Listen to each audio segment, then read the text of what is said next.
السلام علیکم ورحمۃ اللہ وبرکاتہ۔ نحمدہ ونصلی علی رسولہ الکریم، اما بعد۔ میرے محترم بزرگوں اور دوستوں اور میری ماں اور بہنوں، آج کا موضوع ہے عرق النساء کا علاج۔ یہ ایک ایسی بیماری ہے جس میں شدت کا درد ہوتا ہے، انسان چل نہیں پاتا ہے، بڑی تکلیف ہوتی ہے۔ اللہ اس بیماری سے سب کی حفاظت فرمائے۔ اللہ کے نبی صلی اللہ علیہ وسلم نے اس کا بھی علاج بتا دیا ہے۔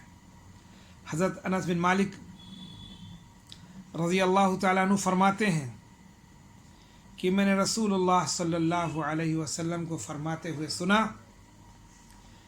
کہ عرق النساء کا علاج عربی بکری، جس کو دمبا کہتے ہیں، دمبے کی چکتی ہے، یعنی دمبے کی دم پر گول گول ابھری ہوئی چربی کے حصے کو چکتی کہتے ہیں۔ دم کے پاس ہوتی ہے جو لٹکی رہتی ہے۔ فرمایا کہ عربی بکری یعنی دمبے کی چکتی ہے جسے پگھلایا جائے، پھر اس کے 3 حصے کیے جائیں اور روزانہ ایک حصہ نہار منہ پیا جائے۔ یہ ابن ماجہ کی حدیث ہے۔